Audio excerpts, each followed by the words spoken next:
Good morning, everyone. Can you hear me? Yes, Doctor. Morning. Okay, Bismillahirrahmanirrahim. Assalamualaikum warahmatullahi wabarakatuh. So today we are going to discuss about Karl Marx. But before lecturing, I'm going to inform you some details here regarding the assignment and also our class. Yeah.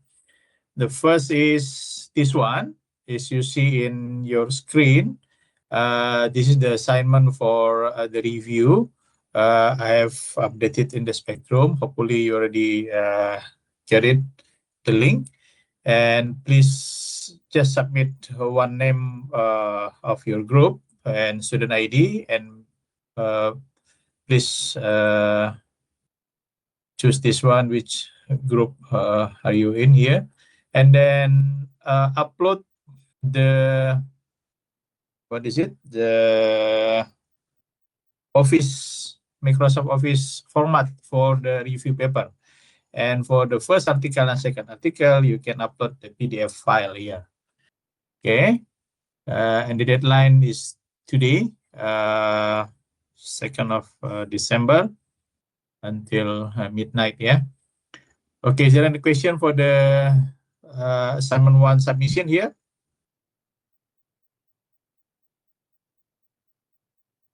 Okay, no, yeah. Doctor. Yep. So the review journal is in. Can we upload in the words format? Yeah, the review Instead of journal the in the Word, because I put it document here. So this is in the Word format. Yeah. All right. Okay. Thank you. And this one PDF.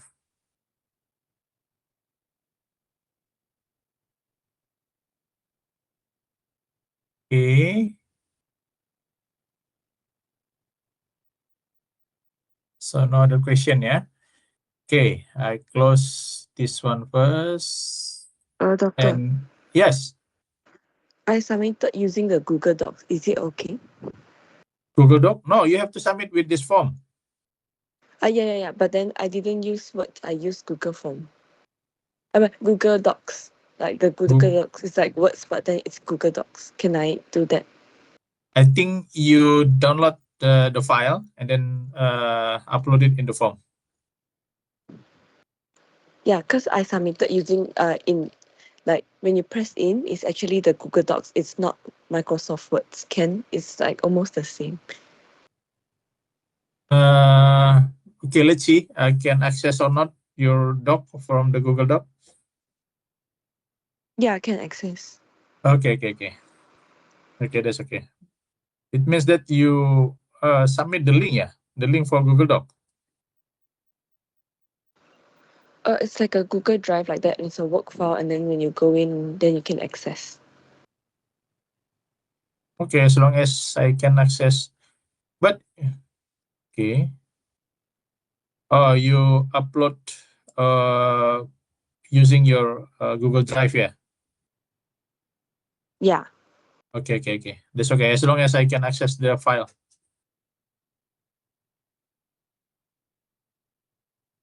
Any other questions?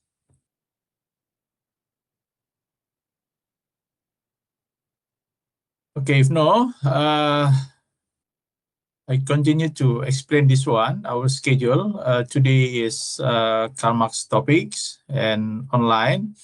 And for next week, there is no class, but please use this time to write a topic, the second assignment, as well as I was thinking that I think it is fair enough. All group should present their review topic.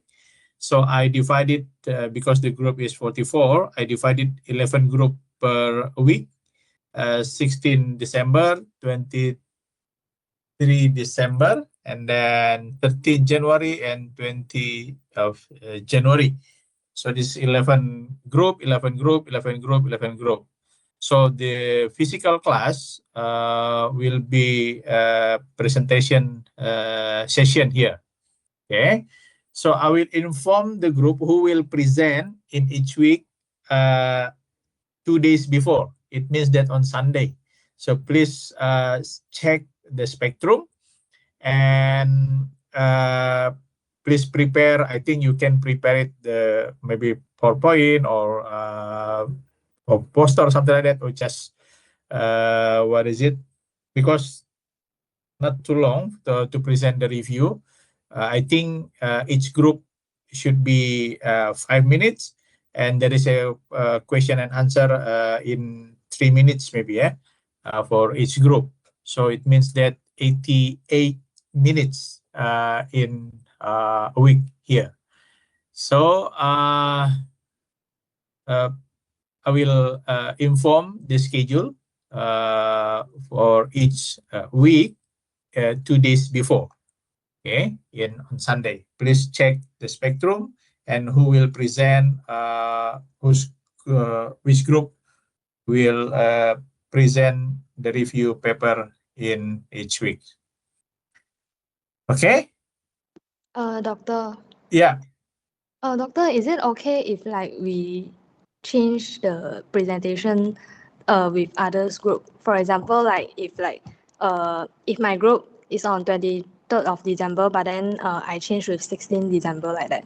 Because on 25th is Christmas, so like 23 I might not be in Malaysia. Yeah.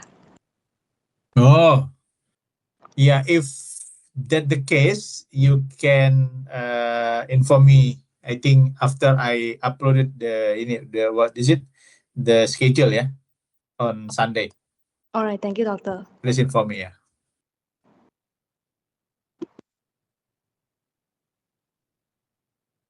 So most of you will be back to your hometown on 23rd?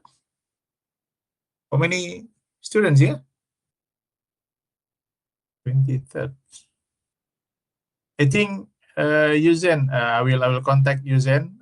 Please inform me how many students will be back to their hometown on 23rd. Yeah, I will ask Yuzen to make a list. Okay.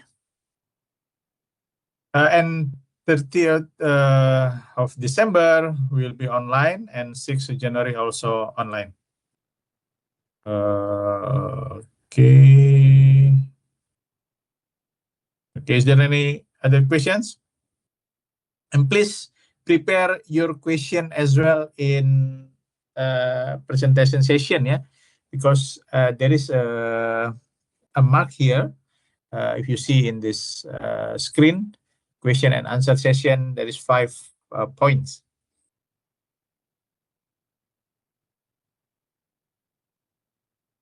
Okay, if there is no question, so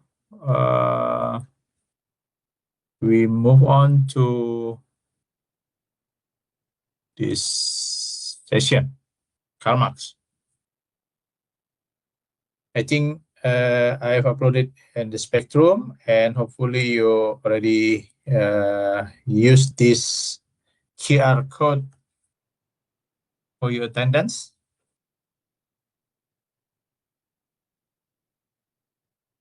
Okay. So let's begin with this table of contents. So if you see here,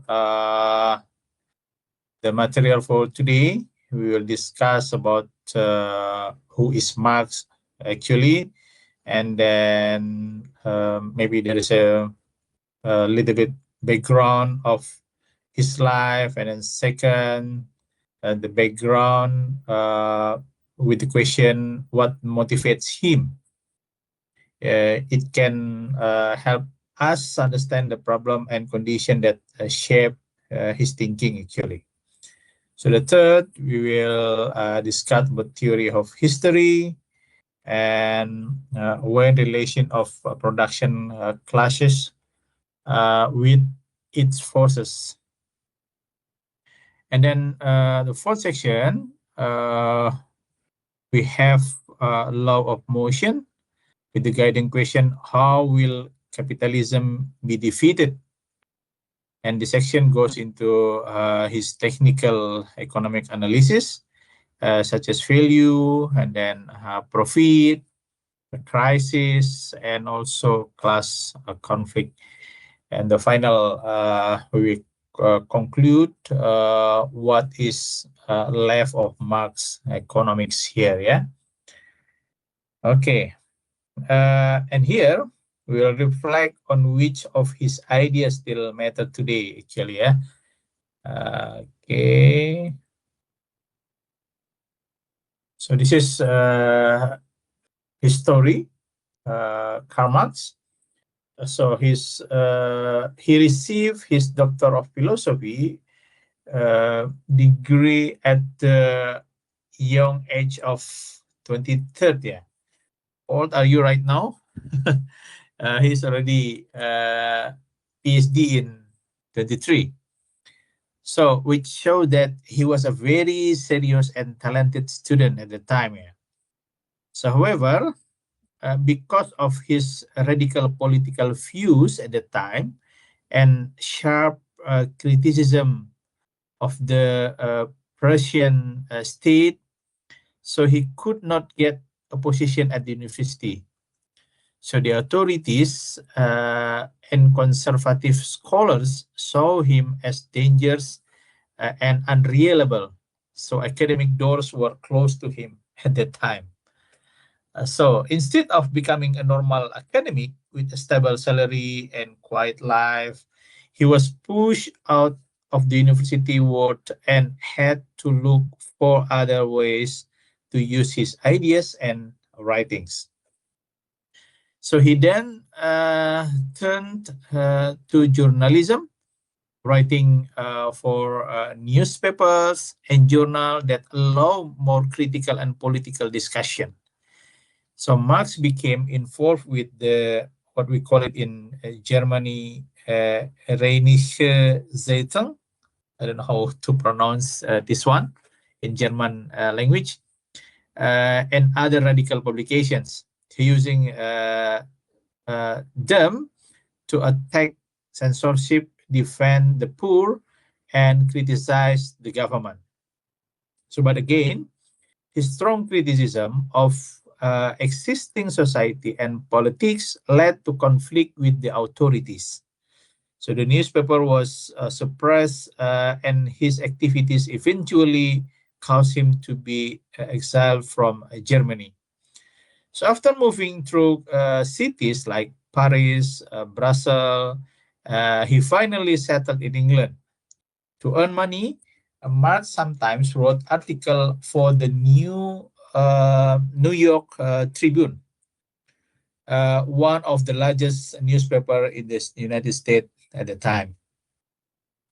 So these articles covered international politics and economic issues and helped him support his family. So although the income was never enough at the time during his work, his job, most importantly, he spent much of his life in London, especially in the reading room of the British Museum. So there he spent long hours every day reading and taking notes, studying economics, history, philosophy in this quiet but intense environment, often while struggling with poverty at home. He slowly developed and wrote his major work, including Capital. So when we look at what Marx actually wrote here, it is important to correct a common misunderstanding. So many people automatically connect his name with communism and imagine that he wrote a detailed handbook explaining how a communist or socialist country should be organized. So in fact, he didn't do this. So Marx rarely described in detail what a future socialist or communist society would look like in practice. So he gave only a few short hints about the future because his main interest was not writing a recipe for a new system, but analyzing the system that existed in his time. So his major work, we call it Das Kapital, is not a manual for communism actually. So it is a long, difficult, and very detailed study of capitalism. So in this book, Marx tried to give a scientific explanation of how capitalism functions. So he examined how commodities are produced and exchanged, how value and surplus value are created, and how profit rise, and how capital accumulates. So he also wanted to show why, in his view, capitalism contains deep internal contradiction that eventually push it toward crisis and self-destruction. So this contradiction include the exploitation of workers, the tendency for profits to fall, repeated economic crisis, and growing gap between rich and poor. So the more practical development of communism and socialism as political program came later, actually. So often from other thinkers who read Marx and try to apply or modify his ideas. For example, Edward Bernstein built a theory of revolution and party organization influenced by Marx. On the other side, utopian socialists such as Robert Owen tried to create small model communities where cooperation replaces competition. So while Marx is the central theorist of capitalism critique, many of the concrete plans of socialism and communism were shaped by others after him.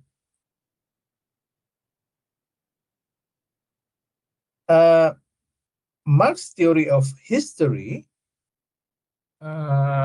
in here is a process in which the relation of production come into conflict with the forces of production. So the relation of production are described as static. They refer to the social and legal arrangement around production, who owns the means of production, who works, who gives orders, and who receives profit of rent. The forces of production are described as dynamic. They include technology, tools, machines, skills, and knowledge that people use to produce goods and services. So when the forces of production grow and change, they may no longer fit the old relations of production. So for example, new technology may make old social arrangements inefficient or unjust. According to Marx, this mismatch produces tension and conflict. Eventually, society must change its relation of production to match the new forces. So, example to show how changes in technology can push societies to change their class structure and institution, we can refer to the village in England a few hundred years ago. If you see the history of England 100 years ago, most people in this village are farmers. So they live on land owned by lord or landlord. Yeah. So they work at the fields, pay rent crops or in labor, and in return, they have small plots to survive. So their tools are simple, wooden hand tools, maybe a small mill nearby. So in town, there are a few small artisans like a weaver or a blacksmith who work in tiny workshop with their family. The whole society is organized around land and agriculture. So the main classes are clearer, lords and farmers. The laws and custom also fit this word. Feudal obligations, village rights, church rules, and guild rules for craftsmen.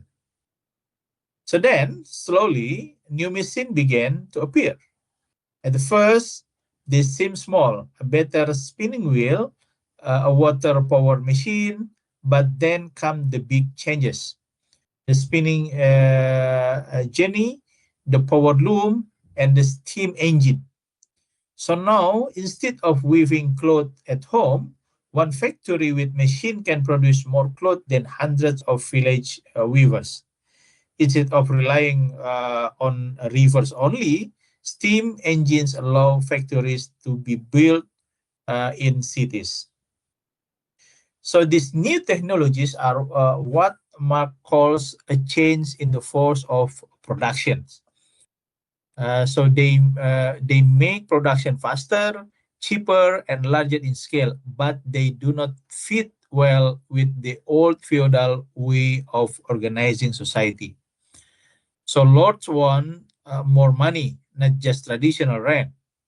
They realize they can make profit by raising sheep for wool, which new factories need. So they begin to fence off common lands in process called enclosure. So farmers lose their traditional rights to use this land. Many can no longer survive in the village. So forced by hunger, these former farmers move to the cities. There, they no longer have land. So the only thing they can sell is their ability to work, their labor power actually here. So factory owners who own buildings, machine, and money hire them for wages. The social structure changes. The old main classes of lord and farmers are replaced by capitalists and worker. So the capitalist owns the means of production. The worker owns only labor power. The whole set of institution slowly changes too in this case. So feudal laws about obligation to the lord are removed. New laws protect private property in factories, machine, and inventions. So guilds that controlled small craft decline, and free labor markets and free trade grow. Parliaments and government start to give more power to the rising capitalist class because they control industry and money. So later, as workers organize, new institutions appear again, such as trade unions, labor laws, voting rights, and social insurance. So the state changes its role to manage conflict between capital and labor. So in Marx's language here, the new technology, the new forces of production push against the old relation of production. So the old way of owning and controlling resources. So the old arrangement becomes a barrier here. So you cannot run a giant textile mills and steam power factory with serfs tied to the land. You need free wage labor and strong private property rights. So step by step, the class structure and the institution are reshaped to fit the new technology. So the story is simple here. First, technology changes how people can produce. Then, the new way of producing does not fit the old social order. And finally, society changes its classes and its rules so that production can continue to grow. So this is what Marx means when he say that changes in the force of production push society to change their class structure and its institutions. It happens also nowadays, yeah. So Marx actually didn't only describe how capitalism looks at one point in time. So he tried to show how it moves, changes, and eventually destroy itself. So this law of motion is about how value is created and distributed, how profits are made, how capital accumulates, and why crashes occur, and why class conflict grows. So from here, we will focus more on economic concepts such as value, surplus value, profit rate, accumulation, and crisis. So this concept will help us understand why Marx believed that capitalism contains the seeds of its own breakdown and why he predicted a final conflict between capitalists and workers. So Marx analysis begins with how value is created by labor, continues with how capitalists extract surplus value, and then show the consequences for profit rates, investment, and crisis. And over the time, these processes also produce a reserve army of the unemployed, greater inequality, and stronger class tensions. We start from labor theory of value here. So in Marx analysis, a commodity is not just any good, but something produced with the intention of being sold on the market and of bringing profit to its producer. At the same time, it must satisfy some human want, which can be a very basic need like food and clothing, or more luxurious desire like jewelry or expensive gadgets. The central question then becomes what determines the exchange value of such a commodity. That is, how much of other goods or how much money it can be traded for. So according to Marx here, this exchange value is ultimately determined by the socially necessary labor time required to produce it. Socially necessary labor time means that the amount of labor needed under normal average condition of production in a given society. So it assumes the usual level of technology, the typical skill of workers, and the standard speed or intensity of work at the time. So it is therefore not simply the time that one slow or careless worker might take, nor the very short time of highly exceptional worker, but the time that is socially typical. In calculating this, Marx also includes several components here. The direct labor of workers on the shop floor, the labor embedded in the machinery they use, and the labor contained in raw materials and intermediate goods. All of this part labor is transferred to the new commodity during production. So in this way, Marx offers a consistent explanation of value that links the exchange value of goods back to human labor time, treating labor as the common substance that lies behind the different prices we observe in the market. So this idea allows him to argue that beneath the surface appearance of price and profits, it is human labor that forms the real foundation of capitalist wealth and economic relations. So continuing discussion of the labor theory of value here, Marx is very clear that more time spent on making a product does not automatically create more value. If a worker takes longer than the socially necessary time simply because they are lazy or inexperienced or using outdated methods, the value of the commodity does not increase. So capitalism does not reward slowness. Value depends on the average labor cost for society, not on one individual worker's personal speed or inefficiency, What matters is how much labor is normally needed with the usual technology and normal skills. In Marx system, a product's value is measured in unit of simple average labor. And however, he also understands that not all labor is the same. Some work requires special training, education, or talent. So to deal with this, Marx treats skilled labor as a multiple of simple labor.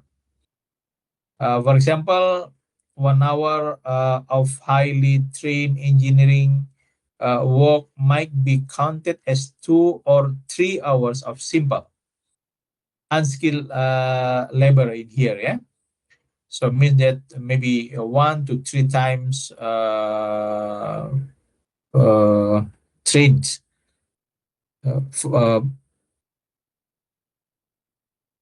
with what is it, unskilled labor. So in this way, so he can still say that value is based on labor time while also recognizing differences in productivity and qualification. So this approach allows Marx to include both simple and skilled labor in one framework, without leaving the basic idea that labor is the substance of value.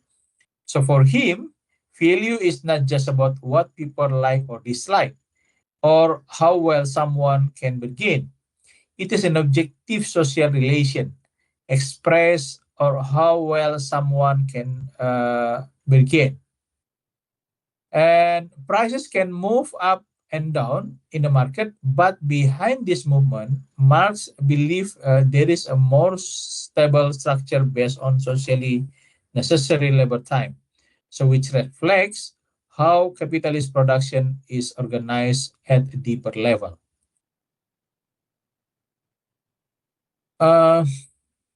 Marx makes an important distinction between price and value. In everyday life, people usually see only prices. If you see when we buy something, we see like how many dollars, how many ringgit, how many rupiah or euro, something like that, for a commodity in the market. Yeah. So these prices are influenced by many short-fund factors. Temporary changes in supply and demand can push the market price above or below what Marx calls the true underlying value of a commodity. So, for example, if there is a sudden shortage, prices may rise sharply. And if there is a overproduction, prices may fall. So, in the short run, prices move up and down like waves on the surface of the sea. So, however, Marx argues that value is different.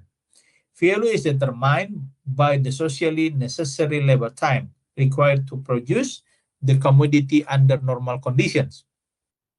This is a deeper, long-run measure and does not change as quickly as market price. So Marx wanted to use the labor theory of value to strip away the illusion that the owners of land and capital themselves create value.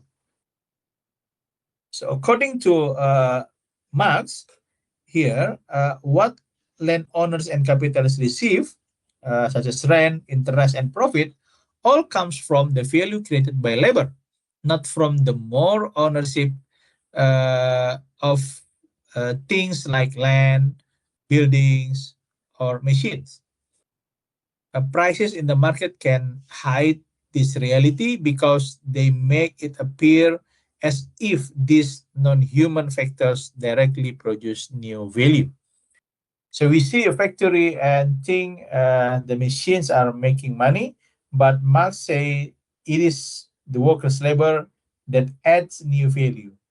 The machine only pass on the value already contained in them.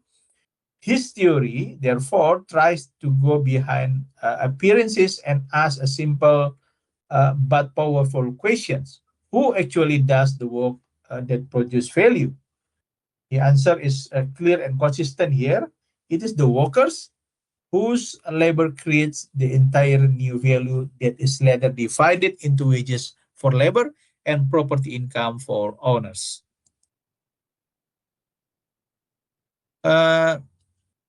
Marx's theory of exploitation here by listing 6 interrelated concepts here.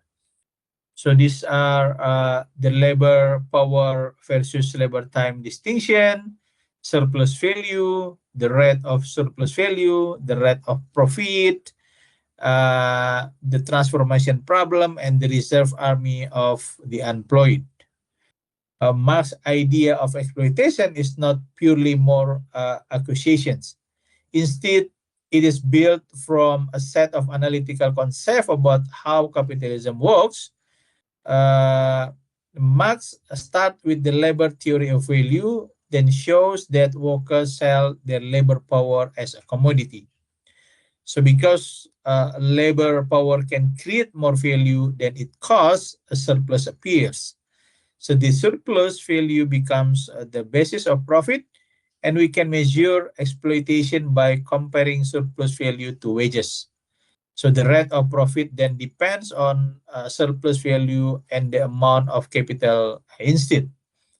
So the transformation problem and the reserve army refine the theory further here. So we continue the next slide with the more emphasis to each part of this theory of explanation. So Marx's distinction between labor power and labor time is one of the most important ideas of his theory of exploitation here. So he argues that capitalists earn profit from one special commodity, labor power. So the workers' capacity to work here from the labor power earned. So labor power means a person's physical and mental ability to work and produce commodities, like a worker, yeah, like a labor. So in a capitalist system, this ability itself becomes a commodity. So capitalists do not buy the worker as a person, they buy the use of the worker's labor power for a certain period. So when workers sign an employment contract, they agree to sell their labor power in exchange for a wage that should cover their basic needs and those of their family. On the other hand, labor time is the actual process and duration of work during the working day. It is the number of hours the workers spend in the factory, office, or workplace using their labor power under control of the employer. So the key point in Marx's analysis is that the value of labor power, what the capitalist pays as wages, can be less than the value produced by the worker during labor time. For example, in 4 hours, a worker might produce goods equal to their daily wage, but the capitalist can make them work 8 hours. So the extra 4 hours creates surplus value, which the capitalist keeps as a profit. So this is one of the critics from Marx regarding the wages, yeah, labor power and wages. So Marx explains how its value is determined here. So the value of labor power is equal to the socially necessary labor time required to produce the cultural and physical needs of workers and their families. In simpler words, it is the cost of basic goods and services that workers need in order to live and come back to work each day and to raise the next generation of workers. This includes food, housing, clothing, transport, some education, health facilities, and other necessities that are considered normal in a given society in a period. So in the productivity of labor increase, for example, if better machine or a method allow the same goods to be produced in half the time, then the value of labor power falls because the same basket of goods now requires less labor time to produce. So this means that in principle, wages can fall or remain stagnant even while workers are producing more and more output per hour. From Marx's perspective, wages are not reward for effort in a moral sense, but a payment that reflects the cost of reproducing labor power. This idea can be seen as in a simple statement: wages equal the value of workers' labor power, or the amount needed to ensure their survival as a class at the standard of living accepted in that society. Capitalists have a strong interest in raising productivity because this reduces the value of labor power and increase the gap between what workers produce and what they are paid. So by keeping wages at or near this minimum level, and at the same time pushing productivity higher, they can enlarge surplus value and therefore profit. So this is the central mechanism through which exploitation operates in Marx's analysis of capitalism. So what about surplus value, the sense of exploitation here? In this part, Marx theory introduced about surplus value directly and connect it clearly to exploitation. So exploitation in Marx sense is not just about bad treatment or low wages. It is a specific economic process that occurs when capitalists extract surplus value from workers. So this can only happen when workers in one working day are able to produce more value than the value of the goods and services they themselves need to live. In other words, during one part of the working day, workers produce the value that is equal to their own wages. Marx calls this part necessary labor because it is necessary to produce their labor power. So during the rest of the working day, they continue to work, but now the value they create does not come back to them. It becomes surplus value for the capitalists. This second part of the day is the called what we call it surplus labor. So employers who control the organization and often the length of the workday will try to extend or intensify the time in which workers are doing surplus labor, because that is where profit comes from. So labor power is paid according to its value, meaning the cost of keeping the worker alive and able to work, while the actual labor time can be longer than what is needed to cover this cost. This gap is where exploitation occurs. So a simple example here, suppose a worker in 4 hours produce goods whose value equals their daily wage. If the capitalist makes the worker stay 8 hours, the remaining 4 hours of output do not belong to the worker. The value produced in that extra time is surplus value kept by the capitalist.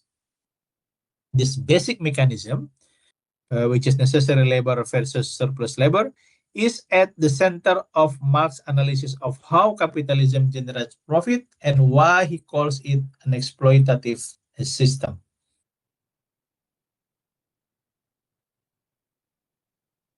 In more formal term, Marx defined surplus value as the difference between two quantities.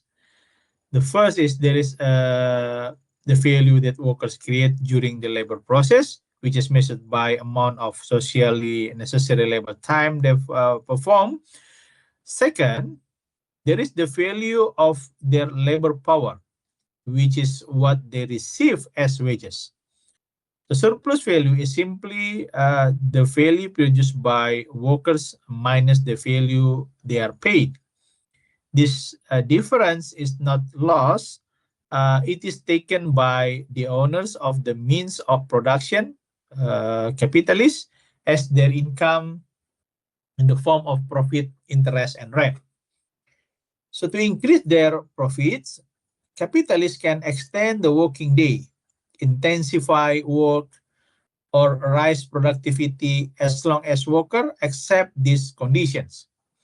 So if workers spend part of the day producing the equivalent of their wages and the rest producing extra value for the employer, then any extension of intensification of that second part increases surplus value. So Marx also makes an important interpretive point. He does not say that all capitalists are evil or cruel people in their personal character here. So often they themselves do not really realize that their income arises from exploiting labor in the production process. So they may sincerely believe that profit comes from their own cleverness, willingness to take risks, or from the productivity of machines and technology. Marx's argument is that exploitation is structural, not mainly moral or personal. It is built into the wage relationship itself. As long as workers are paid less than the full value they create and the surplus is kept by the owners, exploitation exists. So even if every contract is legal, every rule is followed and every manager is polite. So the system by its very design turns unpaid labor into profit.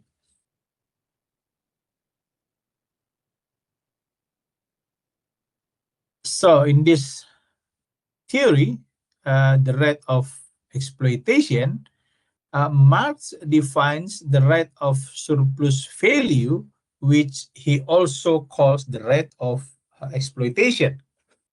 So to do this, he introduced three important symbols here. The first is C, which stands for constant capital, things like machinery, tools, buildings, and and any other raw materials.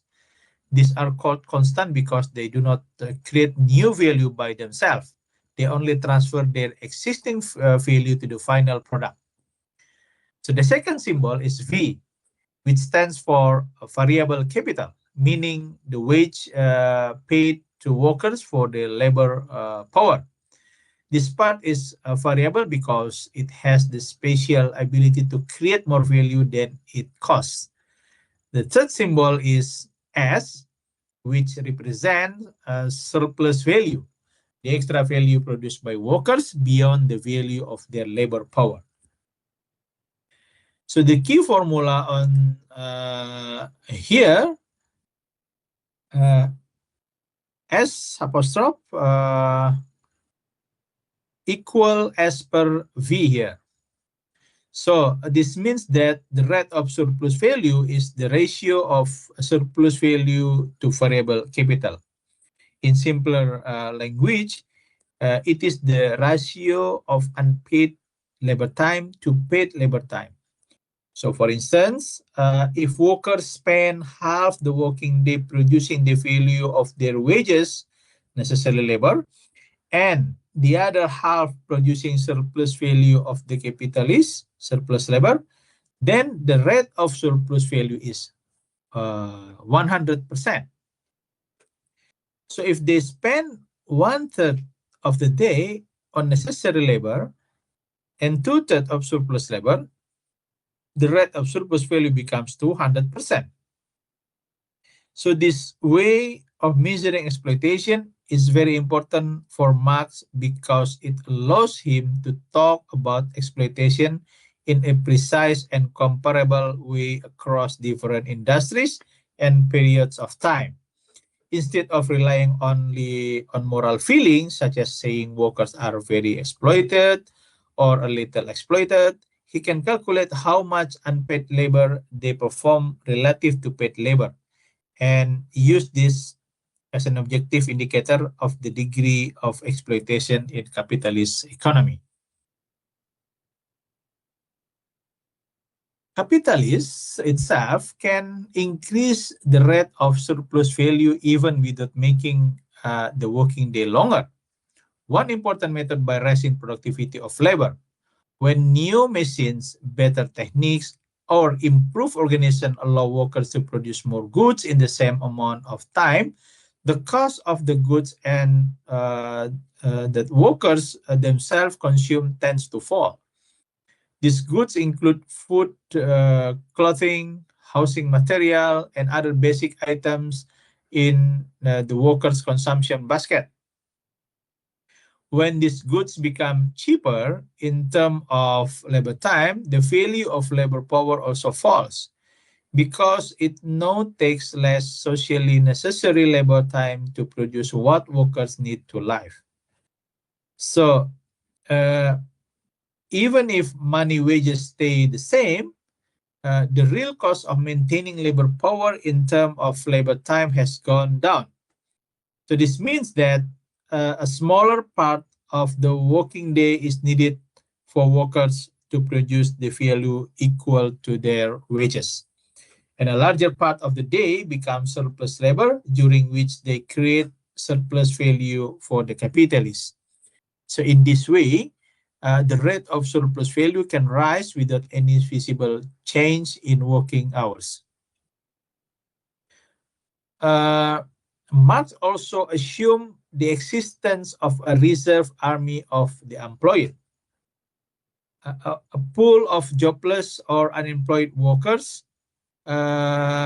This reserve army helps keep wages close to the value of labor power, because if many unemployed workers are available, employers feel little pressure to raise wages when productivity increases.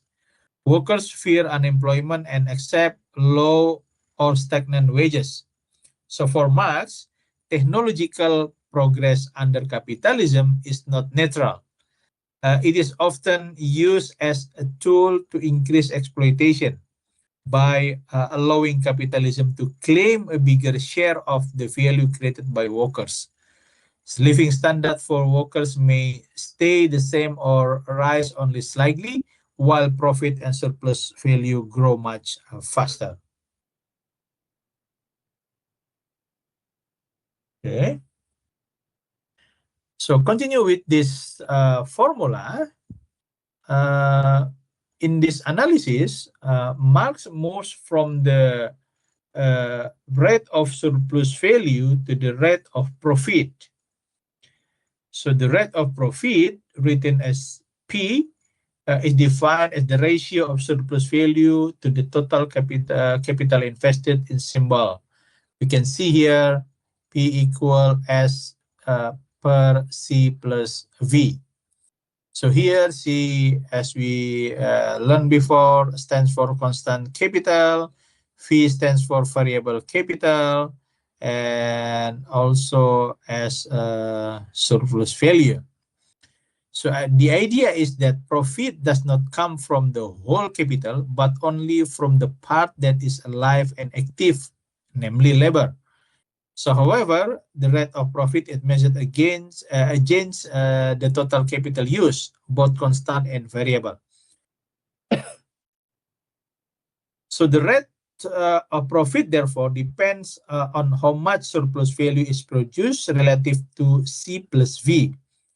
If capitalists want a higher rate of profit, they have a few options.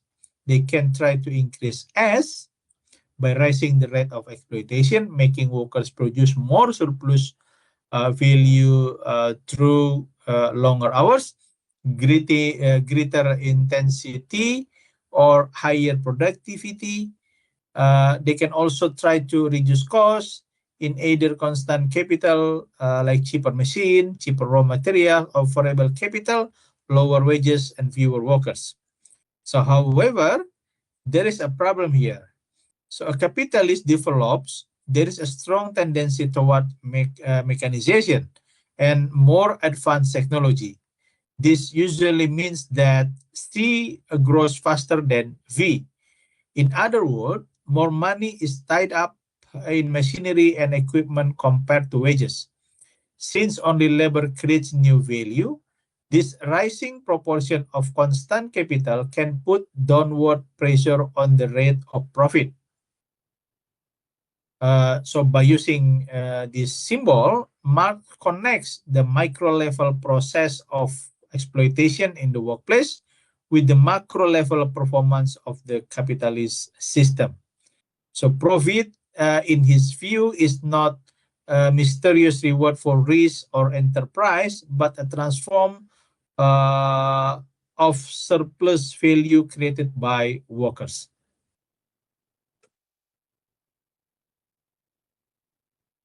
The transformation problem is one of the most famous and debated part of Marx's theory. It starts from his central claims that labor is the sole source of value. So if this is true, then an important implication follows. Industries that use a lot of machinery and relatively little labor should create less surplus value, and therefore should have a lower profit rate compared to industries that use more labor and less machinery. So in other words, labor-intensive sector should, in principle, be more profitable than capital-intensive sectors. So, however, when we look at real capitalist economies, this does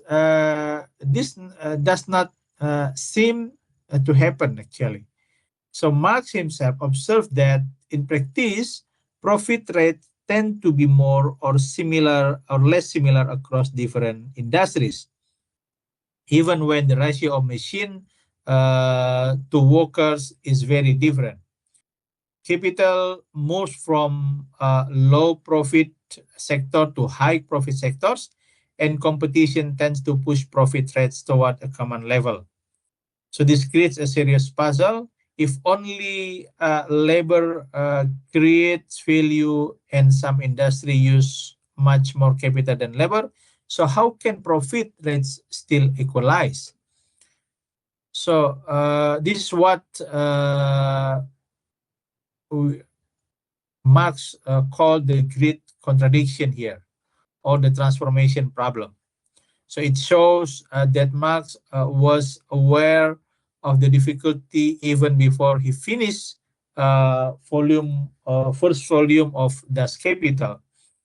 He knew there was a gap between his value theory based on labor time and the actual market prices and profit rates that we observe in capitalism. Continuing the discussion of the transformation problem, so we now focus on its practical implications here. So the key observation is that in a capitalist economy, profit rates tend to become roughly uniform across different industries. Capital flows from sectors with low profit to sector with high profit, and this movement continues until profit rates become more equal. So because of this, it is impossible for all commodities to sell exactly at their labor values, as in Marx's very simple model in his book in the first volume in Das Kapital. If an industry uses more capital, such as machine, buildings, raw materials, and less labor, but still earn a profit rate similar to other industries, then its selling price must be higher than its direct labor value. Otherwise, since it uses less labor, it would generate less surplus value and therefore a lower profit rate. To keep its profit rate up, its price must rise above its value. On the other hand, in industries that use more labor and less machinery, that is labor-intensive sectors, commodity may sell at price below their labor values. These industries create a lot of surplus value, but competition and equalization of profit rates push their price down. So this mismatch between equalized profit rates and simple labor value is the heart of the transformation problem. So Marx clearly recognized this issue and tried to deal with it in the later volumes from his book. The existence of the transformation problem does not automatically destroy his theory, but it does mean that the relationship between values and price is more complicated than the first. Simplified this one, and we need actually more explanation or more complex explanation of how labor values are transformed into price of production through competition, capital mobility, and the tendency for profit rates to equalize across the system.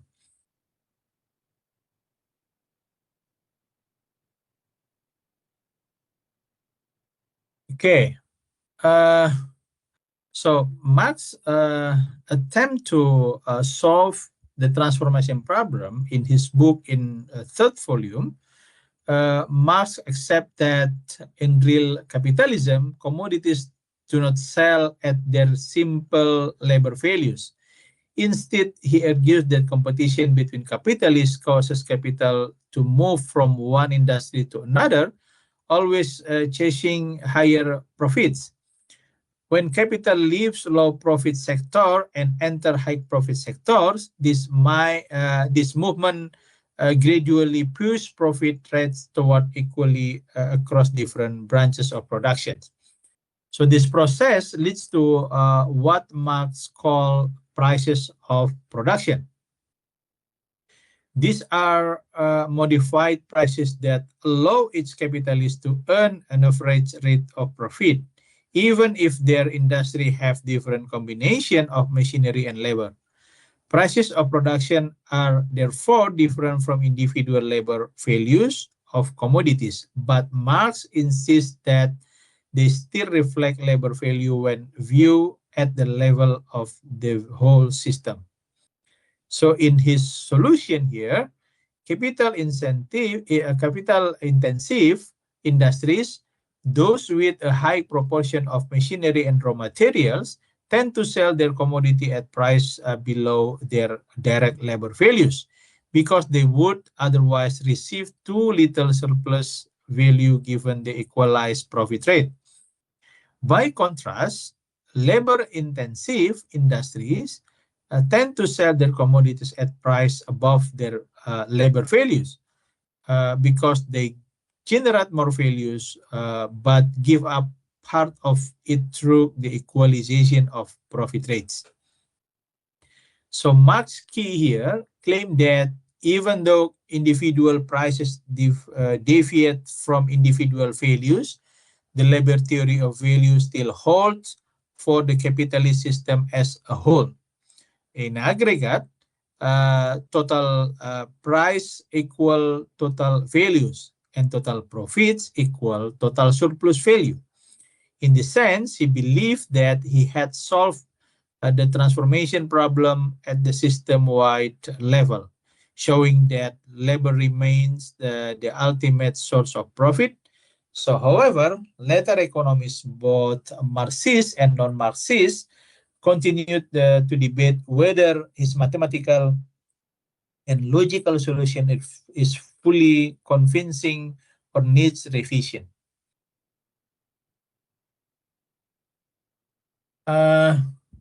Marx's famous idea about tendency of the rate of profit to fall is one of the central pieces of his long-run view of capitalism.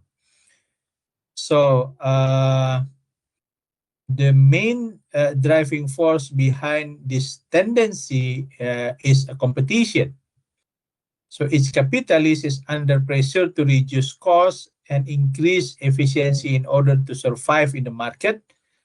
To do this, they constantly introduce mechanization and labor-saving technology, more advanced machines, automations, better organization of production.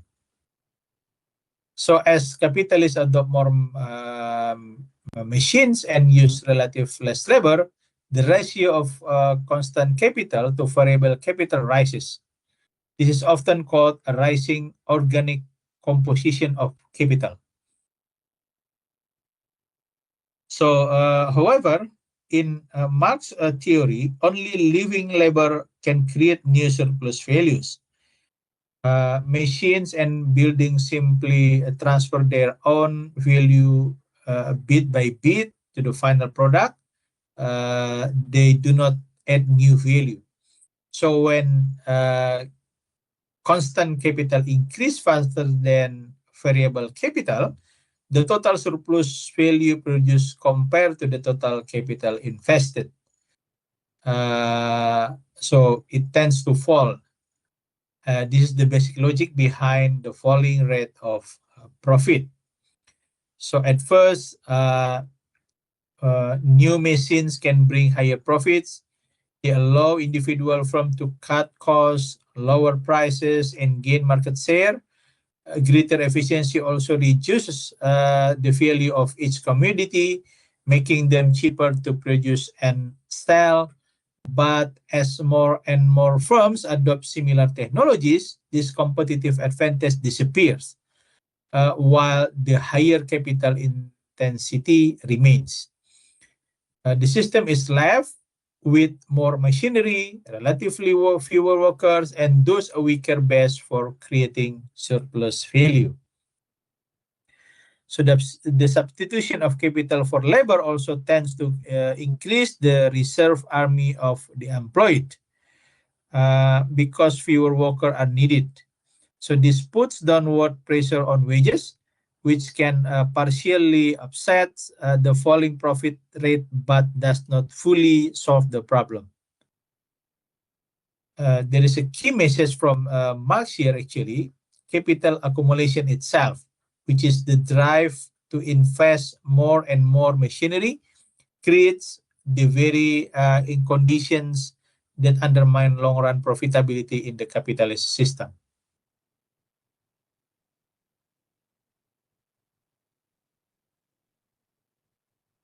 So Marx's explanation of the tendency for the rate of profit to fall is not a straight automatic line downward. So there are several offsetting forces that can slow down or partly reverse this tendency, at least for a while. So first, if you see here in this point, workers can be forced to work faster or longer through tighter supervision, new work methods, or longer shift. So this increases the amount of output produced for the same wage cost. So surplus value rises. Second, wages can push below the value of labor power, especially when unemployment is high and workers are afraid of losing their jobs. So lower wages mean a higher share of value goes to the capitalists. The third, the cost of constant capital can fall if new technology makes machinery and equipment cheaper to produce. Even if firms use more machines, the total value invested in constant capital may not grow as quickly. Fourth, population growth and unemployment can support the expansion of new, more labor-intensive industries where a relatively small amount of capital hires many workers, helping to rise the overall rate of profit. The fifth, foreign trade can lower input costs by importing cheaper raw material or exporting goods to new market at higher prices. This can temporarily improve profitability. And finally, the value of labor power can be reduced by raising productivity in the industries that produce worker consumption goods, food, clothing, house material, so that the same standard of living requires less labor time. So Marx didn't believe the profit rate would fall smoothly and mechanically. These counteracting forces can stabilize or restore profit for a period, but they often do so by intensifying exploitation, deepening inequality, and building up imbalance. So in his view, this means that while the system can postpone problems, it also prepares the ground for more serious crisis in the future.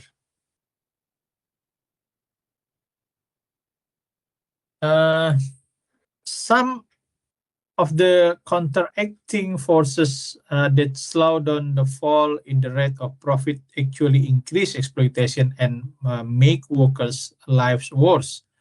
So for example, here, when employers speed up the pace of work, workers must produce more in the same number of hours, which is physically and mentally exhausting.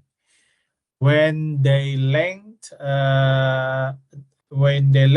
the workday, workers spend more time in the factory and less time with their families, resting and educating themselves.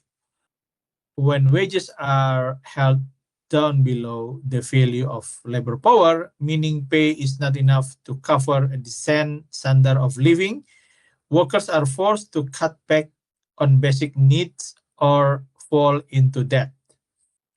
All of these measures increase the rate of surplus value because of a larger part of the working day becomes unpaid labor for the capitalists. At the same time, they depend what Marx calls the immiseration of the proletariat, a general worsening of condition for the working class.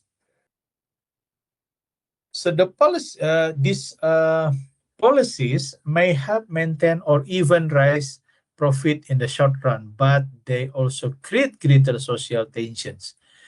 As living and working conditions deteriorate, workers begin to see that their problems are not just individual bad luck.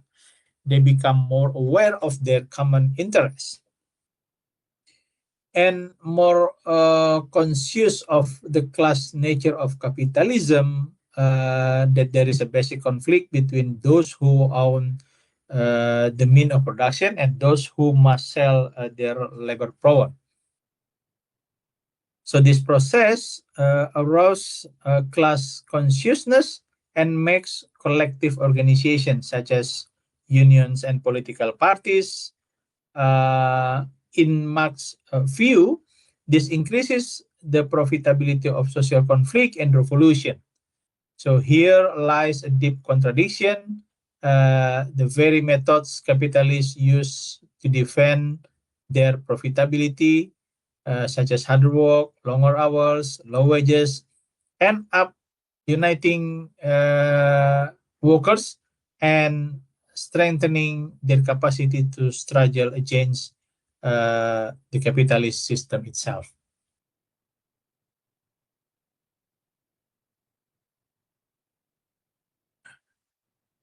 So, in Marx's discussion of capitalist crisis, he starts by comparing two different kinds of circulation in the economy here. So in simple commodity production, where small producer make goods mainly to meet needs, the normal pattern is CMC. A person sell a commodity C to get money M and then use that money to buy another commodity C. Of course, what they need, such as food, clothing, or tools, yeah? So the main goal here is to obtain use values, things that are useful for living. So money is only a middle step. Under large-scale capitalism, this pattern changes. The main actors are now capitalists whose purpose is not just to get useful goods but to make more money. The cycle becomes MCM. A capitalist starts with money, use it to buy commodities, including labor power and means of production like machine and raw materials, and then sells the resulting output for more money. So the crucial point is that M must be greater than M. M accent must be greater than M. So there must be a surplus or profit, otherwise the capitalist has no reason to invest. So because of this, capitalism has a built tendency toward business cycle. Please see your reference in macroeconomics regarding business cycle chapter. Yeah. So because of this, capitalism has a built tendency toward business cycle and crisis actually. So production is driven by the search of profit, not simply by direct human needs. Capitalists may expand production, introduce new machine, and flood the market with goods, all in the hope of gaining more profit. However, there is no guarantee that all these goods can be sold at a profit. So when goods cannot be sold at the price high enough to realize a surplus value, firms cut back, close down, or fire workers. This shows the shift from CMC to MCM introduced the constant possibility of overproduction, too many goods for the market, and underconsumption. Workers and poor people cannot buy enough, which for Marx is the starting point of recurring capitalist crisis.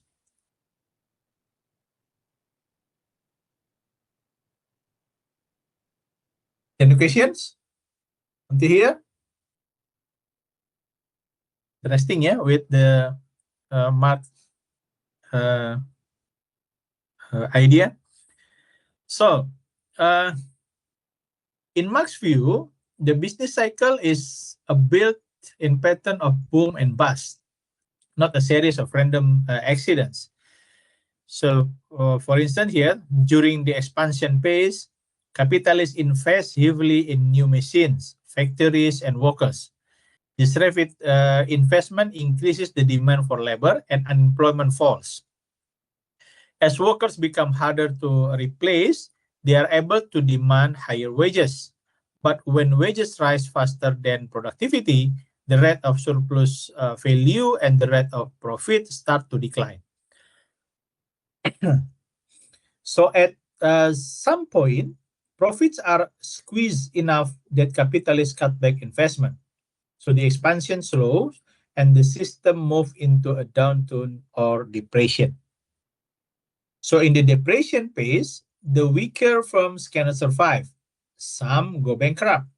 And part of the money, the monetary value of fixed capital, such as machine, building, stock of goods, is destroyed.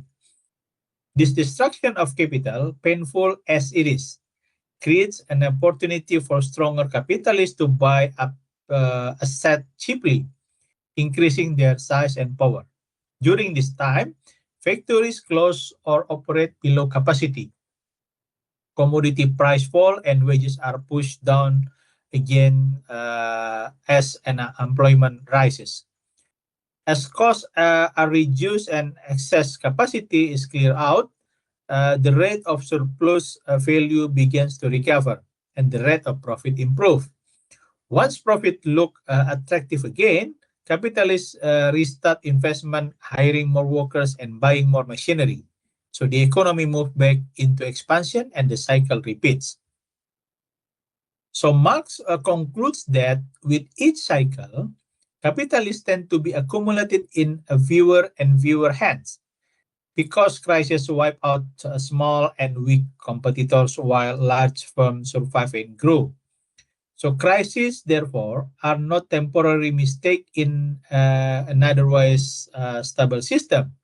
They are a regular feature of capitalism. And each crisis not only restores profitability, but also concentrates capital and deepens the structural contradictions that prepare the conditions for future conflicts and class struggles.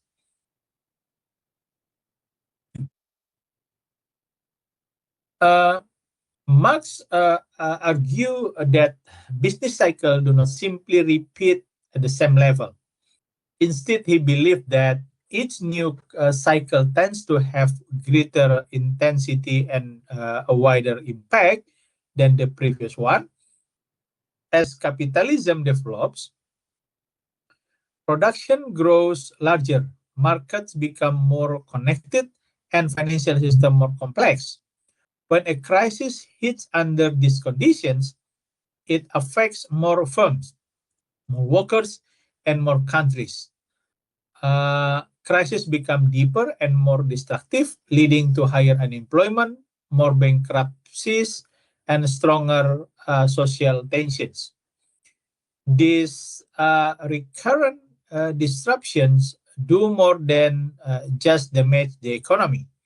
They create the condition for class struggle and the possibility of social revolution.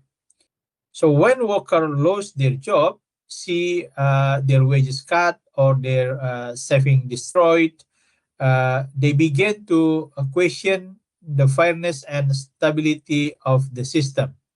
Each crisis can act like a lesson, showing ordinary people that capitalism is not a smooth or safe path, but a system full of contradiction and sudden breakdowns.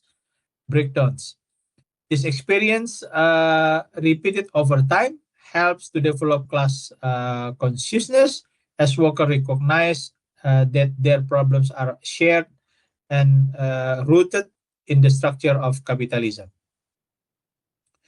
At the same time, the dynamics of capital accumulation and repeated crises lead to increasing centralization and concentration of wealth.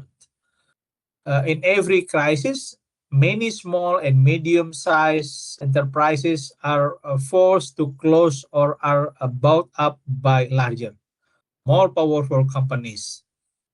So as a result, fewer large firms come to dominate production, finance, and markets, while small enterprises are pushed out or absorbed. For Marx, crises are therefore not only economic events, they also have a strong political and social dimension because they sharpen inequalities, expose the instability of the system, and make its underlying contradiction more visible to everyone.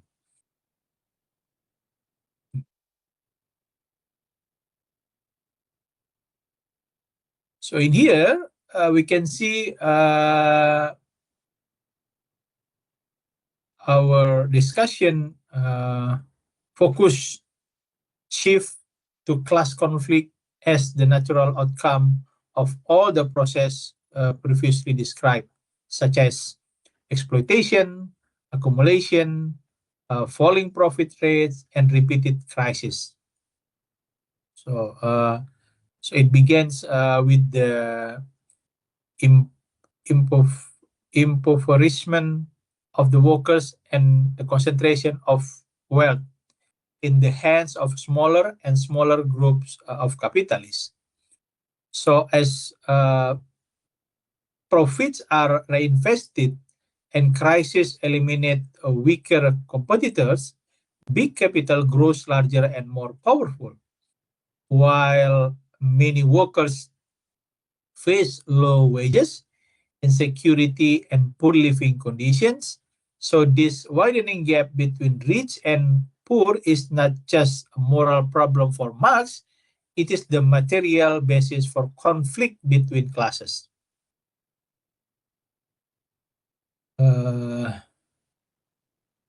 The misery, oppression, slavery, degradation, and exploitation experienced by workers under capitalism, so they are often treated as mere hands, replicable units of labor power. So, however, rather than destroying them completely, this harsh condition gradually increased their sense of solidarity. So workers begin to see that they share the same interests and the same enemy. So the desire to resist and revolt slowly grows as they organize in unions, political parties, and social movements. At a deeper level, Marx explained that the relation of production, the way property and control over production are organized, come into conflict with the force of production, such as technology, knowledge, and cooperative labor. So as productive force grow under capitalism, the old property relation and rigid class structure turn into barriers to further development. The system becomes too narrow for the potential it has created. So for Marx, class conflict is therefore not just about envy, anger, or emotion. It is rooted in objective changes in production and ownership. So the suffering of workers combined with their increasing organization and awareness prepares the way for a direct challenge to the capitalist system itself and opens the possibility of a different social order. So in this final stage story of Marx, we see his vision of the outcome of class conflict here. So after a long period of exploitation, crisis, and growing class consciousness, Marx believed that the workers eventually overthrow the capitalists. They do this not as isolated individual, but as an organized class. The result is what he calls the dictatorship of the proletariat. This phrase often sounds frightening today, but for Marx, it does not mean the dictatorship of one person or a small group. It means the political rule of the working class as a whole, in place of the rule of the capitalist class. So in this new situation, state ownership of the means of production, factories, lands, banks, major resources, replace private ownership by capitalists. So the goal of production changes. Instead of producing mainly for private profit, the economy is recognized to meet social needs such as housing, education, healthcare, food, transportation, and culture for everyone. Because of this, class distinctions began to shrink. The sharp division between those who own and those who must sell their labor start to disappear. So as exploitation is removed, Marx expects that economy will become more stable without the same violent crisis that come from profit-driven overproduction.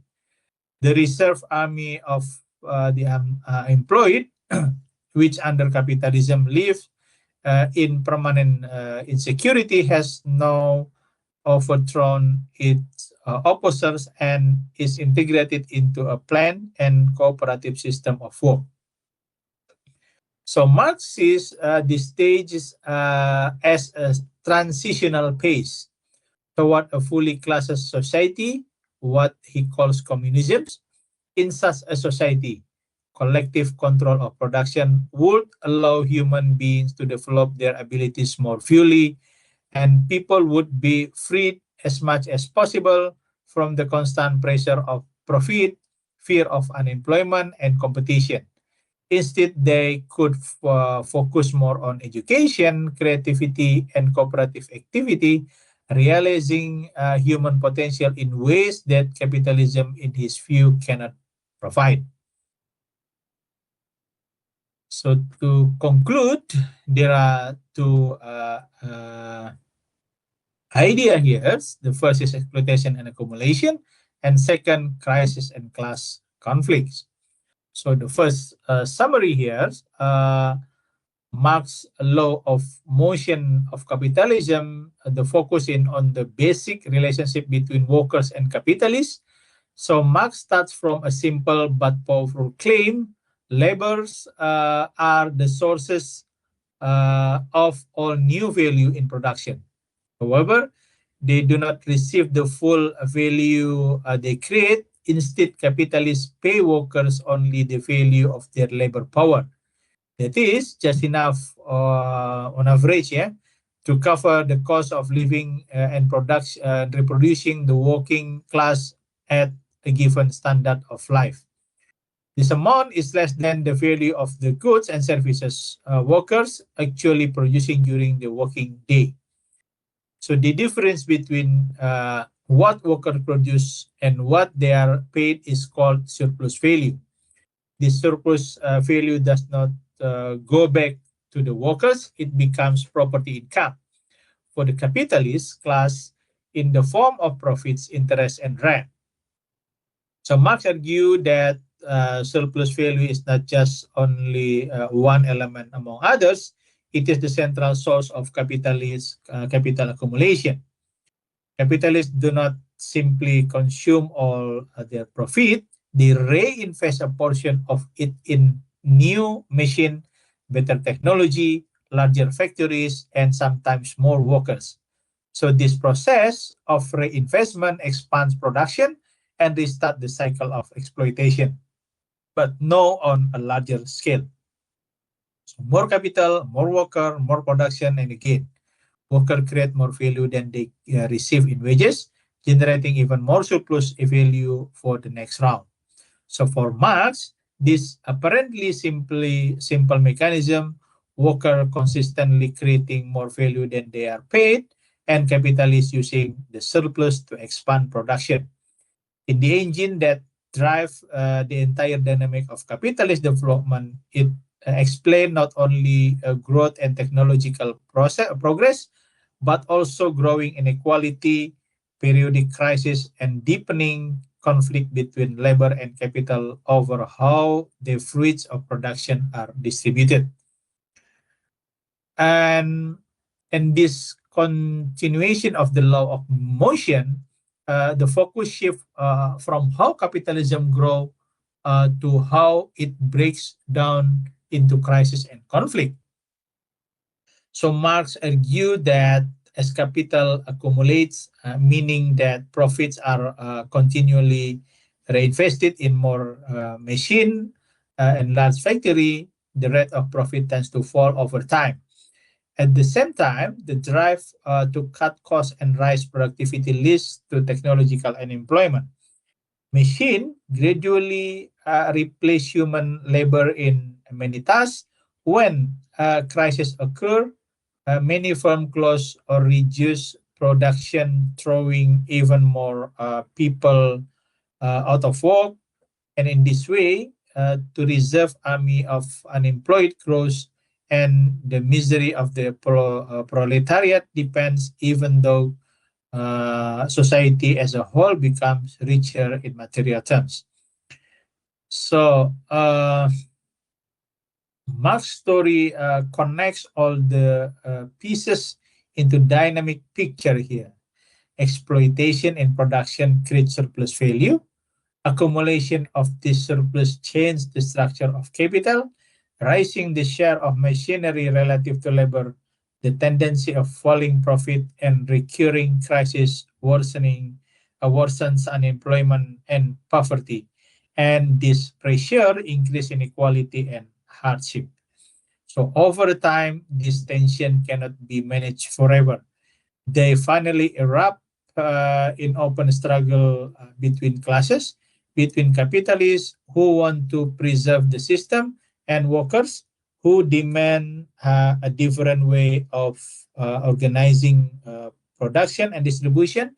And for Marx, this growing conflict over the future of the economic system is the logical outcome of capitalism own inner workings.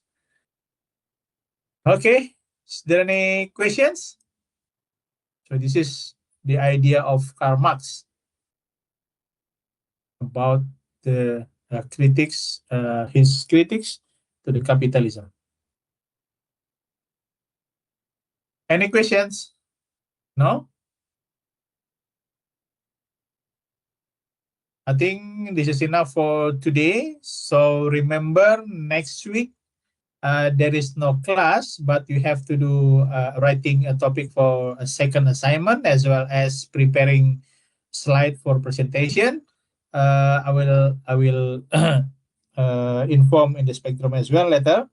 Just prepare for 5 minutes presentation and 3 minutes for question and answer, yeah, about your review topics. So there will be 11 groups in each week. So it is enough for 44 group for the physical class on the next week. Okay. Oh yeah, just prepare yourself during the you writing a topic. There is a quiz as well. I will inform you in the spectrum for next week. Just do it online for the quiz, and the time I think only 30 minutes to do the quiz. Yeah. Okay. Is there any questions? If no, thank you so much for today and for you attend to this online class. See you in the next 2 weeks.